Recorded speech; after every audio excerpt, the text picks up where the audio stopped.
주차 문제로 다투다 살해했다. 윤송이 사장 가의 비극 얘기를 지금부터 해보겠습니다. 윤송이 사장의 부친이자 NC소프트 김택진 대표의 장인인 윤모 씨를 살해한 피의자가 검거됐다는 소식 다 들으셨을 겁니다. 저희는 그 의문점을 잘 짚어보려고 하는데요. 그 전에 윤모 씨를 참혹하게 살해한 그 피의자의 모습부터 먼저 만나보고 오겠습니다. 범행 혐의 인정하십니까? 왜 죽이셨나요? 범행 혐의 인정 안 하세요? 피해자하고 어떤 사이세요? 양평에서 차량 바꿔 타셨던데 왜 그러신 거예요? 전라도 지역 가셨던데 특이한 이유가 있나요?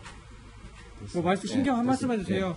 피해자분께 피해자 유족분께 한 말씀 해주십시오. 취재진의 수많은 질문에도 묵묵부답인 피의자입니다. 김복준 교수. 네. 목에 세 차례나 흉기로 찔렸으면 얼마나 참혹한 상황이었겠습니까?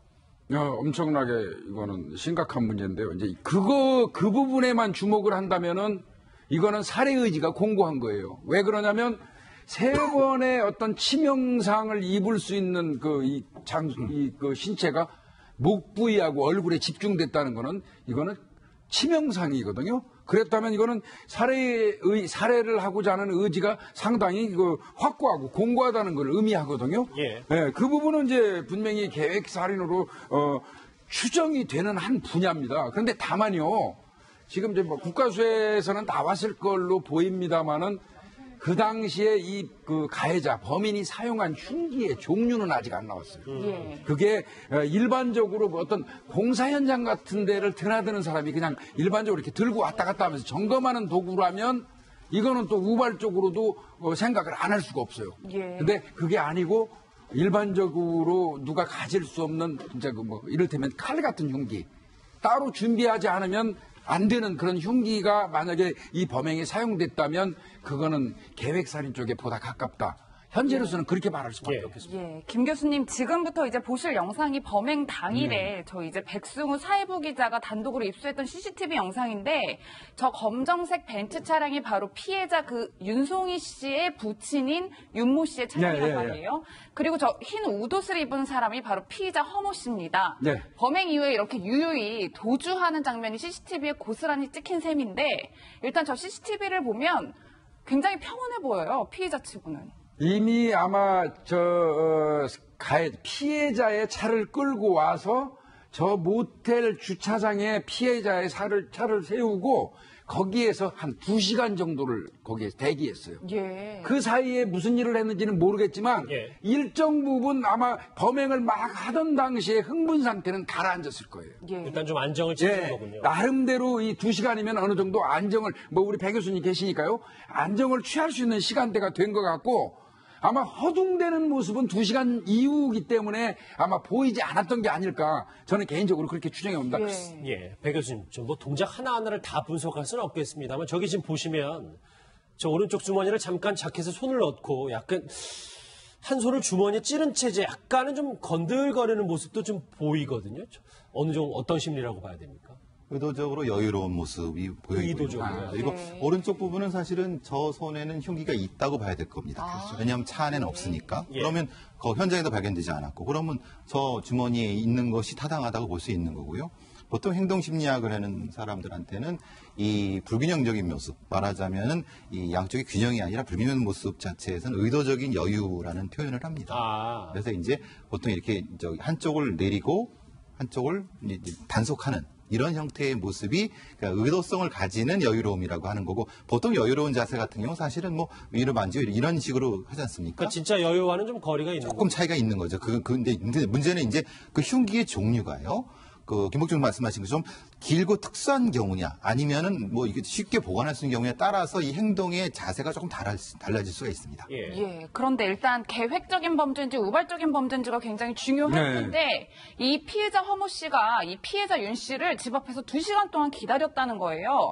이쯤 보면 계획 범죄인가 싶기도 하지만 말씀처럼 흉기를 가지고 갔는지 이 부분도 잘 살펴봐야 될 것 같아요. 그러니까 지금 이제 일반적으로 드러난 내용만 가지고는 우리는 이제 가서 2시간을 진짜 실제로 이 피해자를 만나기 위해서 기다린 걸로 간주한 상태에서 얘기를 한다면 그건 계획범죄죠. 예. 근데 그렇지 않을 수도 있는 경우를 상정해야 되기 때문에 제가 좀 곤란스럽게 얘기를 하는데요. 이런 경우는 있을 수 있어요. 저는 지금 다 봐야 된다고 그러는데요. 생각이 드는데요. 지금 이 가해자가 사망한 그 윤 씨의 그 뒤편에 집을 책임지고 짓고 있잖아요. 공사하고. 그 공사하는 인부들 중에 혹시 저 모텔에 투수 가는 사람들이 있었을 수도 있어요. 그래서 모텔하고 그 공사 인부들이 혹시 있는지 여부도 경찰에서는 조사를 할 것 같고요. 그렇다면 주차 시비 가지고 얘기를 하는데 이 주차 시비도 애매한 게요.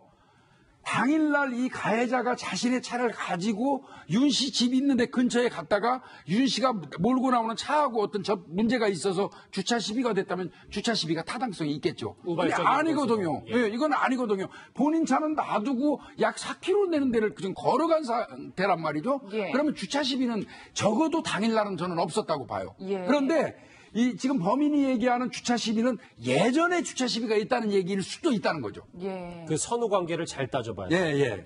저 피의자가 근데 배 교수님, 저 피의자가 사망 여부, 그러니까 윤모 씨의 사망 여부도 확인하지 못했다면서 제정신이 아니었다 이렇게 진술하는 것도 좀 저희가 꼼꼼히 짚어봐야 될 것 같아서요. 예, 그러니까 그거는 연동이 되는 거죠. 우발적인 것을 주장하면서 정신이 없었다고 얘기를 해야 되겠죠. 정신이 똑바로 있었다고 하면은 그건 계획성에 가까울 수 있지 않습니까? 몇 번을 찔렀고, 아까 그 김옥준 말씀하시는 부분에서 사실은 서 있을 때 찔렀는지 아니면은 쓰러진 다음에 그 몇 번을 더 찔렀는지 이 부분은 그 계획성과 바로 연관이 됩니다. 왜냐하면 쓰러진 상태에서 숨을 끊기 위해서 찔렀다고 하면은 그거는 진짜 우발적인 효과는 차이가 있을 수 있거든요. 그러니까 본인이 주장하는 것은 정신이 없다. 어떻게 찔렀는지 모른다라고 주장을 해야 맞는 거죠. 그분의 입장에서는. 예. 그래서 김 교수님 경찰에서도 아마 뭐 원한 관계가 있었나 이 점을 좀 들여다보려고 허 씨의 통신 기록을 조회를 해봤나 봐요. 예. 근데 그간 뭐 그 윤 씨와의 통화 내역이나 이런 건 하나도 발견이 안 됐어요. 그러니까 적어도 휴대폰을 통해서 직접적인 접촉은 없었던 걸로 보입니다. 예. 그러나 이제 그 이웃 주민들의 이야기에 의하면 예. 이 가해자가 그 뒤편에 지금 그 사망하신 분의 그 뒤편에 어떤 공사 현장에 책임자 형태로 연관이 돼 있었던 것 같고 그 공사를 하는 과정에서 그 사망한 윤 씨의 집 앞을 지나가는 공사 차량이라든지 주차 문제 때문에 약간의 감정 정도는 있었던 걸로 보여요. 예. 그렇게 얘기하거든요. 그러면 뭐 서로 전화번호를 주고받지는 않았을 수도 있거든요. 다만 그 얼굴을 보면서 감정이 대립돼 있을 가능성은 있고요. 그래서 그 부분은 좀 조사를 해볼 필요가 어쨌든 있어요. 뭐 두 분의 말씀 들어보니까 우발이냐 뭐 계획범죄냐를 너무 무게를 한쪽에 둘 수는 지금 상황에서는 없는 건데요. 백 변호사님. 그런데 뭐 아직 본인이 범행 동기에 대해서는 제대로 밝히지 않으니까 일각에서는 이 김택진, 윤송이 부부의 삼성존 자택과 이 피의자의 직장이 가깝다는 거를 또 한번 꼬집더라고요. 그러니까 이 전 직장에 말씀하셨던 것처럼 지금 김택진 씨 부부의 자택과 가까운 쪽에서 이제 부동산 중개업을 했었었는데 그래서 무언가 지금 이쪽에서 소개받아서 이쪽 공사를 했던 거 아니냐 뭐 이런 얘기 나오는데 그건 아직 전혀 사실로 확인되지 않았고요. 지금 계속 이제 우발범이냐 계획범이냐 얘기 가지고 지금 계속 이 얘기를 하고 있는 상황에서 저는 또 제일 중요한 부분이 하나가 지금 빠져 있는 것 같아요.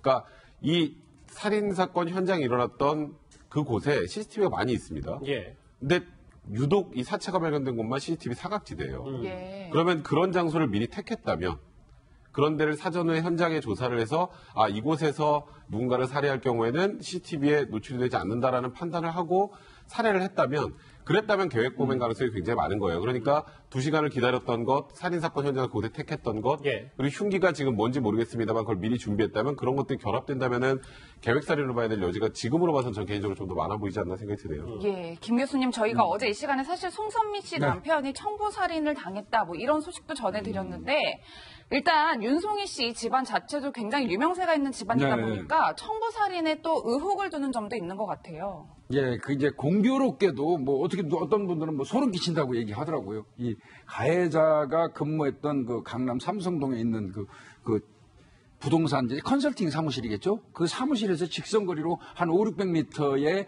그 윤송이 씨하고 김택진 씨가 사는 주택이 있었다. 예. 그래서 혹시 뭐 이 가까운 거리에서 어떤 그 갈등이 유발될 수 있는 어떤 그 기제가 있었는지 그거에 대한 어떤 감정을 품고 아버지를 뭐 가해한 건지 이런 얘기 등등으로 나오는데 현재까지는 그거는 좀 아직까지는 지나친 비약으로 좀 보이고요. 예. 공사 현장에서 주차 시비 차량 통행 문제 이런 게 있었던 건 분명하니까 보다 가능성은 그쪽이 많은 걸로 일단은 두고 수사를 하는 게 맞겠고요. 집 짓는 과정이라든지 예, 예. 주차 시비라든지. 예, 그리고 이 사건의 관건은 큰일입니다, 이거. 이 사건의 관점은 사실 흉기를 찾아내는 거예요. 근데 지금 피의자가 임실까지 도주를 했어요. 고속도로 타고. 예. 그래서 피의자가 어느 일정한 지정된 장소에 자기가 흉기 버린 거를 딱 지정해가지고 찾을 수 있게 해주지 않으면 이거 경찰이 애먹을 수 있는 소지가 있습니다. 지금까지 정황으로는 청부 살해 가능성은 배 교수님 봐도 그렇게 높지는 않다고 보시는 건가요? 다른 연관성, 여러 가지 어떤 그 접촉성이 떨어진다고 보면은 본인이 얘기하지 않았지만은 근처에서 있었던 가장 가까운 점을 먼저 파악을 해야 되거든요. 여러 가지 일단 가상적인 건 찾을 수 있겠지만 지금 상황에서는 있는 상태에 김국준 교수 말씀하신데 그 주차 시비와 표면적인 주차 시비와 연결된 감정선 아하. 이게 중심적인 것 같습니다. 예, 하재근 평론가님 네. 사실 이 양평 전원주택이 굉장히 치안이 잘 돼 있는 곳으로 소문이 나서 네. 이런 살인 사건이 발생하니까 무섭다 이러신 분들이 참 많더라고요. 그러니까 여기가 유명한 데인데 이영애 씨가 산다고 해서 유명해진 네. 바로 그 전원주택 단지고 이영애 씨라든가 가무성 씨라든가 천명훈 씨라든가 이런 연예인들이 살고 있고 보통 이렇게 좀 교외 고가의 주택단지에 연령대가 높은 은퇴자분들하고 유명 연예인들하고 어울려 사는 경우가 많은데 꽤 연예인, 유명인들이 많이 사는 거예요. 그렇죠. 그러니까 이런 곳이 평화롭고 한적하고 그러한 동네라고 알려져 있는데 거기에서 살인 사건이 났다고 하니까 예. 굉장히 충격을 주는 거고. 근데 이제 이런 곳의 특징이 좀 이렇게 사회적인 지위가 있고 어느 정도 재산이 있고 유명한 분들이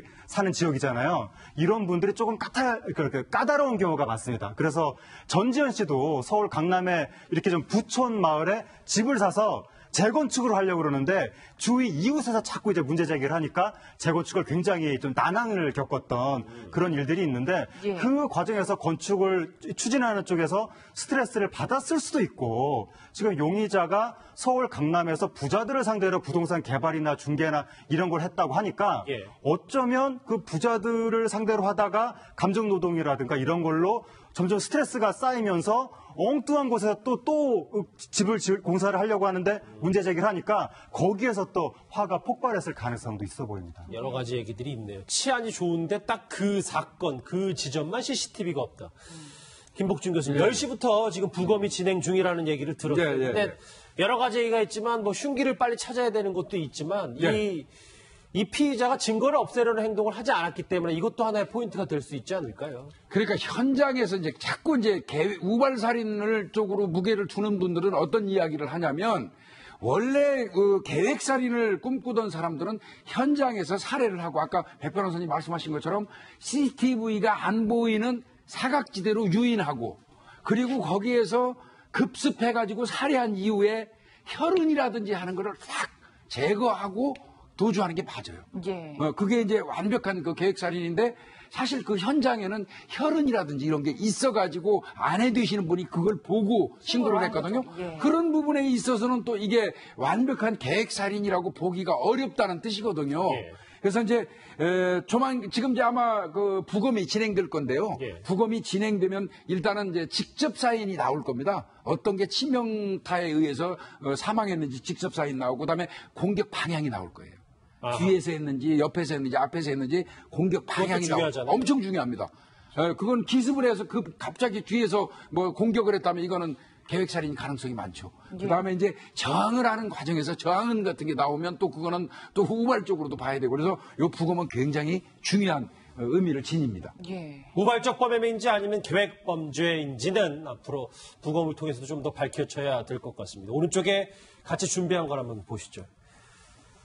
지금까지는 이 윤모 씨, 피살된 윤모 씨에 대해서 집중을 해봤습니다. 천재 일가를 덮친 비극.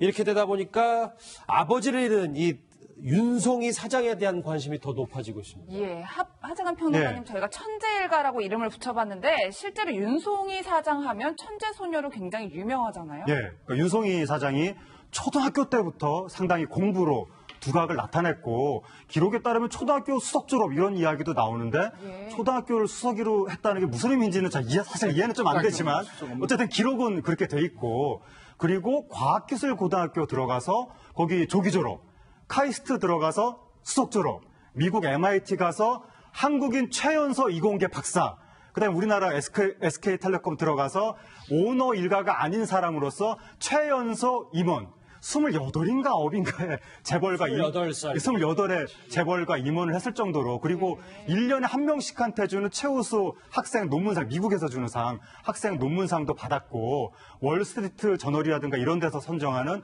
뭐 차세대 세계 여성 지도자, 차세대 세계 젊은 지도자 이런 걸로도 뽑혔을 정도로 굉장히 천재 소녀, 천재 여성 경영자 이런 걸로 이제 유명한 분이었는데 예. 가정에 이렇게 비극이 닥치니까 충격이 큰 겁니다. 그러니까요. 이게 참 이렇게까지 입지전적인 인물의 아버지가 피살됐기 때문에 세간에도 관심도 많고 아직도 의문투성이가 남아 있습니다. 근데 저 하재근 평론가, 예.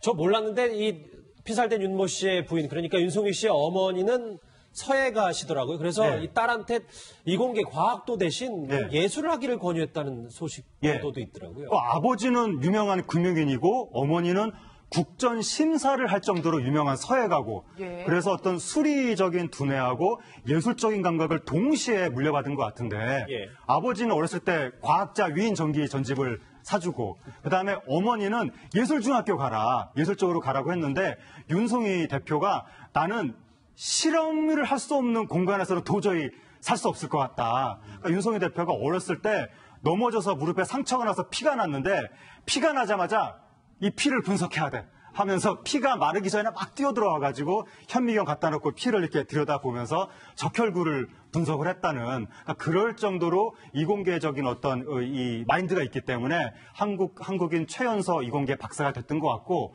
윤송희 대표의 여동생은 윤송희 사장이요. 윤송희 사장의 여동생은 그 하버드 또 생물학 박사 이렇게 되기 때문에 딸 둘이 둘 다 천재다. 그래서 이러한 엄친 딸을 키운 부모의 교육은 또 어떻게 된 것이냐. 그래서 이 부모도 굉장히 우리나라 학부모들한테는 입지전적인 인물이었는데 그 아버지가 지금 이렇게 뉴스에 나오게 된 겁니다. 예, 그러게요. 정말 이번에 정말 안타깝게 피살당한 이 윤모 씨, 앞서 말씀하셨는데 유명한 금융인이라고 표현을 해주셨는데 네. 금융계에선 굉장히 유명했다고 하시더라고요. 이분이 산업은행에서 굉장히 오랫동안 일했었고 나중에 증권 쪽 회사에서도 일을 했는데, 산업은행에서 오래 있으면 산업은행이 우리나라 업계 전반에 미치는 영향력이 엄청나기 때문에 그렇죠. 당연히 그 업계에서는 유명할 수밖에 없는 거고, 그리고 또 이제 윤송희 사장이 이제 인터뷰 같은 거 하면서 그 이제 부모에 대해서도 하도 많이 물어요. 부모의 교육 방침이 굉장히 많이 궁금해하거든요, 사람들이.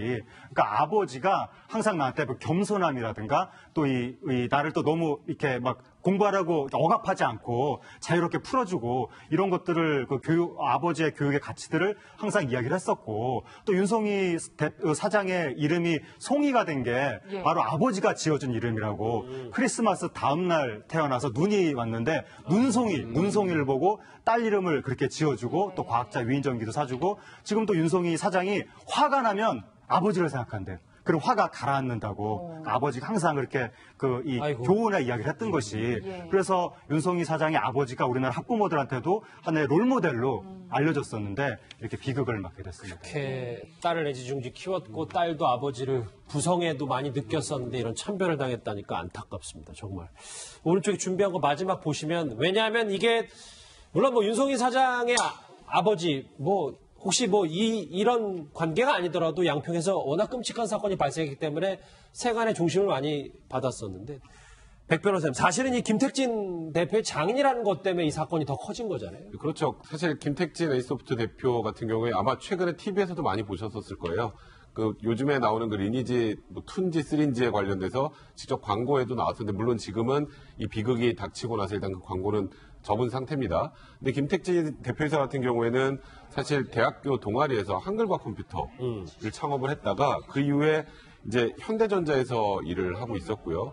우리가 다 알고 있는, 제가 조금 전에 얘기했던 리니지라는 게임을 개발하면서 이제 H소프트를 창업해서 개발하면서 지금 현재 자산 가치는 한 1조 3천억 정도의 자산가고요. 연봉이 21억 정도 되니까 전 세계 1% 안에 드는 자산가로 지금 알려져 있고요. 지금 말씀하셨던 것처럼 이렇게 유명한 김택진 대표의 장인어른이 이제 이런 끔찍한 살인 사건이 이제 발생을 하다 보니까 세간의 관심을 더 받는 것 같고 이제 그런 면에서 사실 많은 분들이 좀 놀라기도 하고 또 안타까워하시는 것 같습니다. 예, 하재갑 평론가님 네. 방송 영상을 통해서 그 김택진 대표가 나오는 광고를 잠시 보셨는데 네. 현재는 저 광고가 모두 중단된 상태라고 하더라고요. 예, 김태진 대표가 직접 출연하는 광고가 아직 계속 나오고 있었는데 지금 가족사의 비극이 닥쳤기 때문에 광고가 중단이 되고 김태진 대표는 빈소를 지키고 있고 그리고 윤송희 사장 같은 경우에는 이 회사의 북미 유럽 부분 총괄 사장이었기 때문에 해외에 있다가 급거 귀국을 하는 소식을 거군요. 듣고 지금 귀국을 하고 있는 상황이고 지금 김택진 대표 같은 경우에 네티즌들 사이에 엄청 유명한 게 네티즌들이 택진이 형이라고 평소에 부르는데 네. 만수르에 이어서 옛날에 만수르가 행운을 부르는 부적이라고 해서 사람들이 막 주문이라고 막 지갑에 카드 만수르 카드 넣어가지고 다니고 그랬었는데 그 뒤를 이어서 택진이 형을 부르면 행운이 생긴다고 또 사람들이 왜냐하면 요즘에 사다리가 부러졌다고 부모가 재산을 물려주지 않으면 당대에선 거의 신분 상승이 안 된다 이런 상황인데 김택진 대표가 어렸을 때 가난했었는데도 정말 본인의 스스로의 힘으로 자수성가를 해서 포브스가 공인한 세계 1% 부자가 됐을 정도니까 그 네티즌들한테는 택진이 형 이름을 부르면 행운이 온다라고 해서 굉장히 유명해지니까 그래서 광고까지 찍게 된 건데 이게 약간 좀 코믹하잖아요. 택진이 형 이런 이미지가. 그래서 지금 현재 일어난 사건의 이 코믹한 이미지하고는 안 맞으니까 예. 일단 광고가 중단된 상태입니다. 방금 전에 뭐 선술집에서 나오는 김택진 대표의 모습이 그 광고는 이제 당분간은 볼 수 없을 것 같습니다. 워낙 이 일가에 좋지 않은 일을 당했기 때문에 다시 사건으로 마지막 정리를 해볼게요. 김복준 교수님. 만약에 이 피의자가 계속해서 흉기의 위치를 알려주지 않다거나 수사에 비협조적이면 앞으로 수사 방향은 어떻게 되는 거예요? 그러니까 제가 진짜 제일 고민스러운 게 사실 이동 거리가 엄청나게 길지 않습니까? 양평에서부터 고속도로를 물론 이 동선은 나올 겁니다. 도주 경로는 나올 텐데 예. 이 사람이 워낙 긴 거리를 갔기 때문에 흉기를 어느 곳에 처분했는지 여부가 이제 상당히 문제가 될 것 같은데 다만 이제 분명한 거는요. 부검을 실시하면 흉기의 종류가 어느 정도 특정은 될 겁니다. 예. 특정은 되고 공격 방향이라든지 이런 거 특정은 되겠지만 이제 문제는 흉기를 찾지 않으면 재판 과정에서 상당히 이제 여러 가지 문제점이 야기돼요. 그래서 경찰이 가장 아마 고민하는 부분이 그 부분이 아닐까 싶습니다. 윤송희 사장의 붙인 끔찍한 피살 사건 얘기 첫 번째 주제로 짚어봤습니다. 본인 차는 놔두고 약 4km 되는 데를 그냥 걸어간 상태란 말이죠. 예. 그러면 주차 시비는 적어도 당일날은 저는 없었다고 봐요. 예. 그런데 지금 범인이 얘기하는 주차 시비는 예전에 주차 시비가 있다는 얘기일 수도 있다는 거죠. 예. 그 선후 관계를 잘 따져봐야 돼요. 예. 저 피의자가 근데 배 교수님, 피의자가 사망 여부 그러니까 윤모 씨의 사망 여부도 확인하지 못했다면서 제정신이 아니었다 이렇게 진술하는 것도 좀 저희가 꼼꼼히 짚어봐야 될 것 같아서요. 예, 그러니까 그거는 연동이 되는 거죠. 우발적인 것을 주장하면서 정신이 없었다고 얘기를 해야 되겠죠. 정신이 똑바로 있었다고 하면은 그건 계획성에 가까울 수 있지 않습니까? 몇 번을 찔렀고 아까 김옥준 말씀하시는 부분에서 사실은 서 있을 때 찔렀는지 아니면은 쓰러진 다음에 몇 번을 더 찔렀는지 이 부분은 계획성과 바로 연관이 됩니다. 왜냐하면 쓰러진 상태에서 숨을 끊기 위해서 찔렀다고 하면은 그거는 진짜 우발적인 효과는 차이가 있을 수 있거든요. 그러니까 본인이 주장하는 것은 정신이 없다. 어떻게 찔렀는지 모른다라고 주장을 해야 맞는 거죠. 그분의 입장에서는. 예, 그래서 김 교수님 경찰에서도 아마 원한 관계가 있었나 이 점을 좀 들여다보려고 허 씨의 통신 기록을 조회를 해봤나 봐요. 예. 근데 그간 윤 씨와의 통화 내역이나 이런 건 하나도 발견이 안 됐어요. 그러니까 적어도 휴대폰을 통해서 직접적인 접촉은 없었던 걸로 보입니다. 예. 그러나 이제 이웃 주민들의 이야기에 의하면 예. 이 가해자가 뒤편에 지금 사망하신 분의 뒤편에 어떤 공사 현장에 책임자 형태로 연관이 돼 있었던 것 같고 그 공사를 하는 과정에서 사망한 윤 씨의 집 앞을 지나가는 공사 차량이라든지 주차 문제 때문에 약간의 감정 정도는 있었던 걸로 보여요. 예. 그렇게 얘기하거든요. 그러면 서로 전화번호를 주고받지는 않았을 수도 있거든요. 다만 그 얼굴을 보면서 감정이 대립돼 있을 가능성은 있고요. 그래서 그 부분은 좀 조사를 해볼 필요가 어쨌든 있어요. 두 분의 말씀 들어보니까 우발이냐 계획 범죄냐를 너무 무게를 한쪽에 둘 수는 지금 상황에서는 없는 건데요. 백 변호사님. 그런데 아직 본인이 범행 동기에 대해서는 제대로 밝히지 않으니까 일각에서는 이 김택진, 윤송이 부부의 삼성존 자택과 이 피의자의 직장이 가깝다는 거를 또 한번 꼬집더라고요. 그러니까 이 전 직장에 말씀하셨던 것처럼 이 지금 김택진 씨 부부의 자택과 가까운 쪽에서 이제 부동산 중개업을 했었었는데, 그래서 무언가 지금 이쪽에서 소개받아서 이쪽 공사를 했던 거 아니냐 뭐 이런 얘기 나오는데, 그건 아직 전혀 사실로 확인되지 않았고요. 지금 계속 이제 우발범이냐 계획범이냐 얘기 가지고 지금 계속 이 얘기를 하고 있는 상황에서 저는 또 제일 중요한 부분이 하나가 지금 빠져 있는 것 같아요. 그러니까 이 살인사건 현장이 일어났던 그곳에 CCTV가 많이 있습니다. 예. 근데 유독 이 사체가 발견된 곳만 CCTV 사각지대예요. 예. 그러면 그런 장소를 미리 택했다면, 그런 데를 사전에 현장에 조사를 해서 이곳에서 누군가를 살해할 경우에는 CCTV에 노출이 되지 않는다라는 판단을 하고 살해를 했다면, 그랬다면 계획범행 가능성이 굉장히 많은 거예요. 그러니까 2시간을 기다렸던 것, 살인사건 현장을 그곳에 택했던 것, 예. 그리고 흉기가 지금 뭔지 모르겠습니다만 그걸 미리 준비했다면, 그런 것들이 결합된다면은 계획살인으로 봐야 될 여지가 지금으로 봐서는 전 개인적으로 좀 더 많아 보이지 않나 생각이 드네요. 예, 김 교수님, 저희가 어제 이 시간에 사실 송선미 씨 남편이 청부살인을 당했다, 뭐 이런 소식도 전해드렸는데, 일단 윤송이 씨 집안 자체도 굉장히 유명세가 있는 집안이다 네. 보니까 청부살인에 또 의혹을 두는 점도 있는 것 같아요. 예, 그 이제 공교롭게도 뭐 어떻게 어떤 분들은 뭐 소름 끼친다고 얘기하더라고요. 이 가해자가 근무했던 그 강남 삼성동에 있는 그 부동산 이제 컨설팅 사무실이겠죠. 그 사무실에서 직선거리로 한 500~600m에 그 윤송이 씨하고 김택진 씨가 사는 주택이 있었다. 예. 그래서 고요. 보통 행동심리학을 하는 사람들한테는 이 불균형적인 모습, 말하자면은 이 양쪽의 균형이 아니라 불균형 모습 자체에서는 의도적인 여유라는 표현을 합니다. 그래서 이제 보통 이렇게 한쪽을 내리고 한쪽을 이제 단속하는 이런 형태의 모습이 그러니까 의도성을 가지는 여유로움이라고 하는 거고, 보통 여유로운 자세 같은 경우 사실은 뭐 위로 만지고 이런 식으로 하지 않습니까? 그러니까 진짜 여유와는 좀 거리가 있는 조금 차이가 있는 거죠. 근데 문제는 이제 그 흉기의 종류가요. 그 김복중 말씀하신 것처럼 길고 특수한 경우냐, 아니면은 뭐 이게 쉽게 보관할 수 있는 경우에 따라서 이 행동의 자세가 조금 달라질 수가 있습니다. 예. 그런데 일단 계획적인 범죄인지 우발적인 범죄인지가 굉장히 중요할 텐데, 이 피해자 허모 씨가 이 피해자 윤 씨를 집 앞에서 2시간 동안 기다렸다는 거예요. 네. 이쯤 보면 계획 범죄인가 싶기도 하지만 말씀처럼 흉기를 가지고 갔는지 이 부분도 잘 살펴봐야 될 것 같아요. 그러니까 지금 이제 뭐 이제 일반적으로 드러난 내용만 가지고는 우리는 이제 가서 2시간을 진짜 실제로 이 피해자를 만나기 위해서 기다린 걸로 간주한 상태에서 얘기를 한다면 그건 계획범죄죠. 예. 근데 그렇지 않을 수도 있는 경우를 상정해야 되기 때문에 제가 좀 곤란스럽게 얘기를 하는데요. 이런 경우는 있을 수 있어요. 저는 지금 다 봐야 된다고 그러는데요. 생각이 드는데요. 지금 이 가해자가 사망한 그 윤 씨의 그 뒤편에 집을 책임지고 짓고 있잖아요. 공사하고. 그 공사하는 인부들 중에 혹시 저 모텔에 투수 가는 사람들이 있었을 수도 있어요. 그래서 모텔하고 그 공사 인부들이 혹시 있는지 여부도 경찰에서는 조사를 할 것 같고요. 그렇다면 주차 시비 가지고 얘기를 하는데 이 주차 시비도 애매한 게요. 당일날 이 가해자가 자신의 차를 가지고 윤 씨 집 있는데 근처에 갔다가 윤 씨가 몰고 나오는 차하고 어떤 문제가 있어서 주차 시비가 됐다면 주차 시비가 타당성이 있겠죠. 근데 아니거든요. 예, 이건 아니거든요. 점검하는 도구라면 이거는 또 우발적으로도 생각을 안 할 수가 없어요. 근데 그게 아니고 일반적으로 누가 가질 수 없는 진짜 이를테면 칼 같은 흉기 따로 준비하지 않으면 안 되는 그런 흉기가 만약에 이 범행에 사용됐다면 그거는 계획살인 쪽에 보다 가깝다.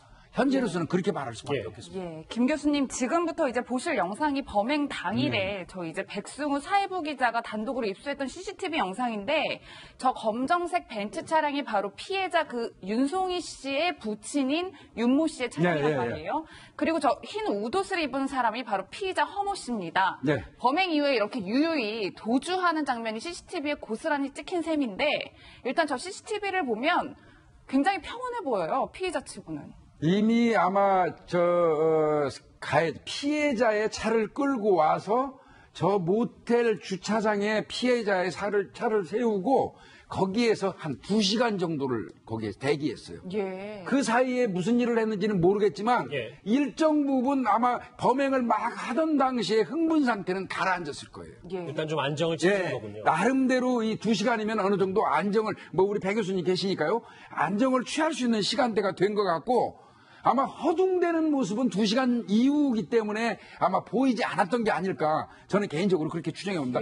예, 배 교수님, 좀 뭐 동작 하나하나를 다 분석할 수는 없겠습니다만 저기 지금 보시면 저 오른쪽 주머니를 잠깐 자켓에 손을 넣고 약간 한 손을 주머니에 찌른 채 이제 약간은 좀 건들거리는 모습도 좀 보이거든요. 어느 정도 어떤 심리라고 봐야 됩니까? 의도적으로 여유로운 모습이 보이고 있습니다. 그리고 오른쪽 부분은 사실은 저 손에는 흉기가 있다고 봐야 될 겁니다. 왜냐하면 차 안에는 없으니까. 예. 그러면 현장에도 발견되지 않았고 그러면 저 주머니에 있는 것이 타당하다고 볼 수 있는 거고. 주차 문제로 다투다 살해했다. 윤송이 사장 가의 비극 얘기를 지금부터 해보겠습니다. 윤송이 사장의 부친이자 NC소프트 김택진 대표의 장인인 윤모 씨를 살해한 피의자가 검거됐다는 소식 다 들으셨을 겁니다. 저희는 그 의문점을 잘 짚어보려고 하는데요. 그 전에 윤모 씨를 참혹하게 살해한 그 피의자의 모습부터 먼저 만나보고 오겠습니다. 범행 혐의 인정하십니까? 왜 죽이셨나요? 범행 혐의 인정 안 하세요? 피해자하고 어떤 사이세요? 양평에서 차량 바꿔 타셨던데 왜 그러신 거예요? 전라도 지역 가셨던데 특이한 이유가 있나요? 뭐 말씀 신경 한 말씀 해주세요. 피해자분께 피해자 유족분께 한 말씀 해주십시오. 취재진의 수많은 질문에도 묵묵부답인 피의자입니다. 김복준 교수. 네. 목에 세 차례나 흉기로 찔렸으면 얼마나 참혹한 상황이었겠습니까?